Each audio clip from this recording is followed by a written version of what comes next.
Razakar cinema అయితే చాలా అద్భుతంగా ఉంది. రజాకార్లు చేసిన ఆ రోజుల్లో రజాకార్లు గాని, తర్వాత నిజాం రాజుల పాలన గాని, రజాకార్ల వ్యవస్థ ఎలా పనిచేస్తది గాని, పటేల్ వ్యవస్థ గాని, రెడ్ల వ్యవస్థ గాని, గ్రామాలలో స్వాతంత్రం అంటే రాకముందు గాని, వచ్చిన తర్వాత గాని, సర్దార్ వల్లభాయ్ పటేల్ గాని, నెహ్రూ గారి పాత్ర గాని కళ్ళకు కట్టినట్టు చూపించారు. స్టాచ్యూ ఆఫ్ యూనిటీ అని మన గుజరాత్‌లో పెట్టారు కదా!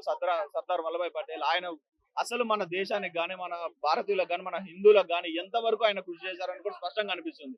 రజాకార్లైనా, నిజాం రాజులైనా, ముస్లింలైనా, హిందువులైనా, క్రిస్టియన్స్ అయినా అందరూ ఒకటే కులం, ఒకటే మతం అని భారతదేశంలో భారతీయులందరూ ఒకటే కాబట్టి అలానే మనం ఆలోచించాల్సి బతుకుతా ఉన్నాం. అయితే వాటిల్లో కూడా కొంతమంది చీడపురుగులుంటారు. ఆ చీడపురుగుల వల్ల జరిగిన ఆ ఆకృత్యాలే ఆ నిజాం పాలన బ్రో. నిజాం పాలన కూడా లాస్ట్‌కి వచ్చేలోపు మన సినిమాలో కూడా కళ్ళకు కట్టినట్టు చూపించారు. రియాలిటీ బ్రో అంతే. రియాలిటీ స్టోరీయే. దాన్ని మనం సినిమా అని కూడా అనకూడదు. ఖచ్చితంగా నాకు 25 సంవత్సరాల వయసు. ఇప్పటిదాకా అంటే నా ముందు సినిమాలేమో నేను చూడలేదు గానీ, 20 సంవత్సరాల్లో ఒక బెస్ట్ సినిమా అంటే మాత్రం ఖచ్చితంగా 'రజాకార్' సినిమా బ్రో. ప్రతి ఒక్కరు చూడాలి. ఆ రోజుల్లో మొ రజాకార్ల ఆకృతాల్ని ఆపడం కోసం చేసిన ఆ రోజుల్లో 'సర్దార్ వల్లభాయ్ పటేల్' ఈ రోజు అదే గట్స్ ఉన్న డైరెక్టర్ 'యాట సత్యనారాయణ' గాని గట్స్ ఉన్న ప్రొడ్యూసర్ ముందు ఈ రోజుల్లో గట్స్ ఉండాలి బ్రో. సినిమా తీయాలంటే హిట్ అయిద్దో, ఫ్లాప్ అయిద్దో అర్థం కాదు. ఈవెన్ ప్రభుత్వాలు కూడా దాన్ని వ్యతిరేకించే పరిస్థితిలో కూడా అలాంటి రజాకార్లకు తెలంగాణలో స్వస్తి చెప్పారు. రేపు ఏపీలో కూడా అలాంటి రజాకార్లు ఎవరైనా ఉంటే అంటే రజాకార్ మెంటాలిటీతో ఎవరైనా ఏ నాయకుడు ఉన్నా కూడా మీ ఓటుతో బుద్ధి చెప్పండి.